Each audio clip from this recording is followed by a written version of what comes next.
Bonjour, très heureuse de vous retrouver sur 8 Mont Blanc. C'est l'heure de votre journal. Nous sommes le jeudi 16 février 2017. Voici les titres. Prise hier soir à Méribel, la photo est toujours en cours d'acheminement. C'est un peu long, mais il faut dire que le cliché vient tout droit de l'ISS, à 400 km au-dessus de nos têtes. Un immense cœur constitué par 600 personnes a été saisi par l'astronaute Thomas Pesquet hier soir. Emmanuel Jaude était sur place. Nous nous intéresserons aussi à une initiative sympa au Grand Bornand. La station est la première à expérimenter la fermeture tardive de son domaine pour les vacances de février. Une heure supplémentaire qui donne le sourire aux skieurs.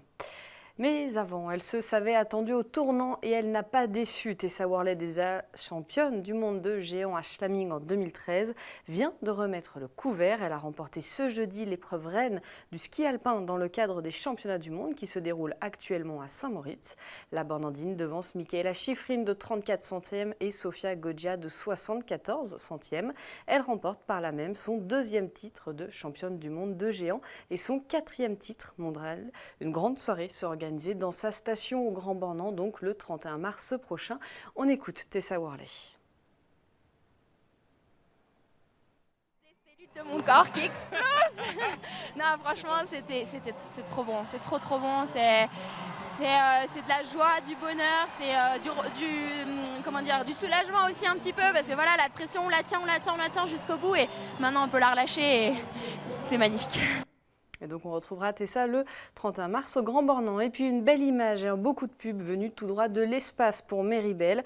En effet, la station savoyarde a tenté ce mercredi soir de se faire photographier par l'astronaute Thomas Pesquet, actuellement en orbite à 400 km au-dessus de nos têtes à bord de l'ISS. Un grand moment, mais qui a nécessité une très lourde organisation calée à la seconde près.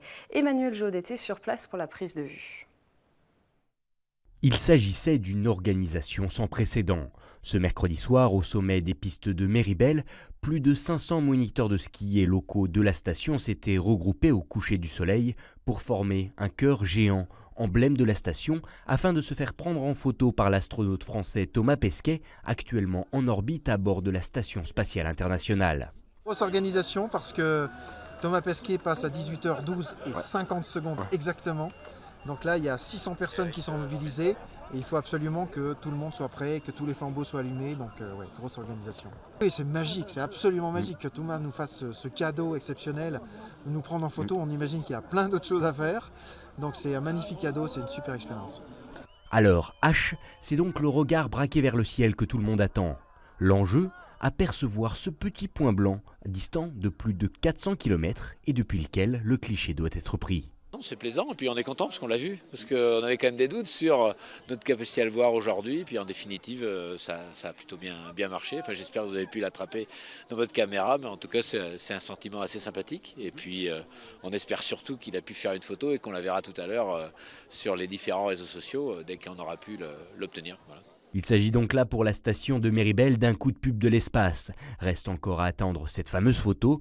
Car si Thomas Pesquet s'est avéré être un photographe de talent, il ne s'agit bien sûr pas de sa mission première à bord de l'ISS. On parle politique maintenant. Martine Pinville, la secrétaire d'État chargée du commerce, de la consommation et de l'économie sociale, était en visite aujourd'hui à Crangevrier. Elle a fait halte du côté des papeteries avant de se rendre chez les commerçants du quartier du Pont-Neuf. Le but de cette visite, la revitalisation commerciale des centres-villes. Elle a également parlé du FISAC, le fonds d'intervention pour les services de l'artisanat et du commerce mis en place par l'État. Crangevrier se dit précurseur dans ce domaine avec de nombreuses ouvertures de commerce. On écoute Martine Pinville au micro de Pauline Courceau.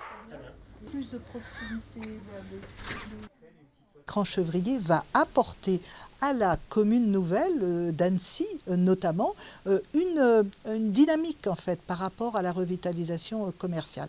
Un savoir-faire parce qu'ils y travaillent depuis de nombreuses années en lien avec les commerçants, en lien avec les politiques qu'ils peuvent mettre en place dans les documents, avec les documents d'urbanisme notamment, et cette vraie volonté qu'ils ont pu avoir pour avoir une diversité de commerce alimentaire notamment, dans différents points de la ville, dans différentes petites structures d'ailleurs, on l'évoquait tout à l'heure. Ces aides servent de levier en fait pour que ces politiques puissent se mettre en place. C'est à Crans-Chevrier depuis 2014 314 000 € qui ont été apportés par l'État pour effectivement accompagner cette dynamique de projet.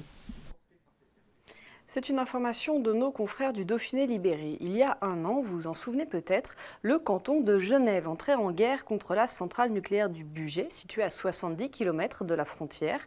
Les Genevois portaient plainte contre X pour mise en danger de la vie d'autrui et pollution des eaux. Eh bien, nos voisins ont décidé d'aller plus loin puisque la ville de Genève, cette fois-ci, a saisi la Commission européenne. Cette dernière peut décider d'ouvrir une procédure contre la France.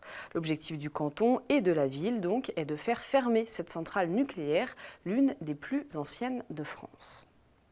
Je vous le disais dans les titres, les vacances d'hiver battent leur plein. Les stations rivalisent d'imagination pour séduire les vacanciers. Dans les Aravis, le Grand Bornand a décidé de prolonger la journée ski d'1 heure tous les soirs. Une idée simple à laquelle il fallait penser. Vacanciers et skieurs locaux semblent apprécier. Reportage. Il est 16h30. Pour les skieurs, la journée touche à sa fin. Mais depuis quelques jours, au Grand Bornand, pour certains, elle s'éternise un peu. Chaque samedi depuis le 21 janvier et tous les jours pendant les vacances de février, les remontées restent ouvertes 1 heure de plus jusqu'au coucher du soleil. Déjà, il y a beaucoup moins de monde, la neige est super bonne, bien meilleure qu'en début d'après-midi avec le soleil, donc c'est le top. Les gens repartent plus tôt et du coup, on peut skier tranquillement. Ouais, c'est super. Et en plus, on a le beau coucher de soleil, c'est magnifique. On vient là depuis de très très longtemps et c'est une très bonne idée d'avoir fait ça. L'idée a germé dans l'esprit du directeur des remontées, il y a 30 ans déjà. Son objectif, mieux gérer le débit des skieurs en fin de journée. L'opération permet aussi de limiter l'engorgement sur les routes au retour des stations. Le Grand Bornand accueille près de 15 000 skieurs chaque jour sur ses pistes.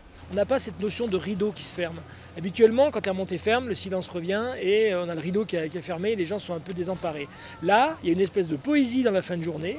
On arrive à conserver du monde sur le domaine skiable puisqu'on chiffre à peu près jusqu'à 6000 passages sur les remontées mécaniques pendant 7 heures supplémentaires, ce qui correspond peu ou prou à peu près à 1200 clients qui sont encore dans le domaine, qui ne prennent pas la route ou qui profitent plus longtemps du ski. C'est la première fois qu'une station met en place cette ouverture tardive sur l'ensemble de son domaine skiable. Un dernier virage avant que la nuit ne reprenne ses droits sur les Aravis. Et on reste en montagne pour le dernier épisode de notre série de la semaine. Elle est consacrée aux glisses alternatives. Aujourd'hui, nous vous emmenons à la découverte d'un sport venu tout droit de nos voisins nordiques, le ski joring. Le concept, se faire tracter à ski par des chevaux. Dans la station de la Plagne, cette pratique commence à se faire une véritable place et Pauline Courceau l'a testée pour nous.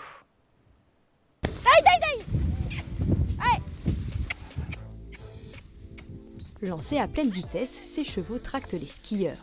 Équitation et glisse, un étonnant mélange. Mais avant de se faire traîner, il y a un peu de préparation. Donc d'abord, on va commencer par leur donner un bon coup de brosse pour les nettoyer un petit peu de la crasse qui peuvent attraper partout. Et puis après, on mettra le harnais qui est juste ici pour pouvoir s'accrocher et tirer pour le ski joring. Le cheval est ensuite équipé d'un harnais léger sur lequel on vient poser des brancards munis de bâches. Indispensable si l'on veut éviter les projections de neige. Ça, c'est pour l'équipement du cheval, mais pour le pratiquant. Chaussures de ski.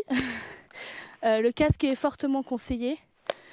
Et puis après, des gants, au cas où on tombe et pour ne pas avoir froid aux mains. Et puis voilà. Des plus petits skis, le mieux c'est 1m10. Après, ça peut aller jusqu'à 1m40 sans poser de problème. Le tout, c'est de ne pas avoir des skis qui touchent les membres arrière du cheval pour pas que ça gêne et que ça blesse. Ski chaussé.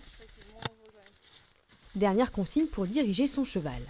Alors donc grâce aux 2 manettes, donc celle de droite, ça va être pour aller à droite, celle de gauche en tirant dessus pour aller à gauche. Et grâce aux 2, on va pouvoir s'arrêter en se mettant un peu en arrière et en tirant dessus. Il ne faut pas forcément être un skieur émérite, mais il faut tout de même posséder les bases. Importé des pays nordiques, la pratique est de plus en plus répandue. Souvent c'est parce qu'ils ne connaissent pas, donc il y en a c'est parce qu'ils adorent le ski, ils veulent essayer de nouvelles sensations, Et d'autres, c'est parce que justement, ils connaissent le milieu du cheval et du coup, ils veulent essayer avec les skis. Donc ça attire pas mal au niveau de sa réputation très faible. Pour les chevaux aussi, c'est assez sportif, surtout après des chutes de neige. C'est vrai qu'ils sont préparés, on va dire, mais c'est quand la neige est bien fraîche comme ça, c'est vrai que c'est un effort de faire les premières traces. Donc ça les fatigue pas mal aussi. Vous l'aurez compris, le ski luring c'est un petit peu sportif, mais tout le monde peut en faire. Il suffit d'avoir un petit peu de patience et surtout de réussir à faire avancer le cheval.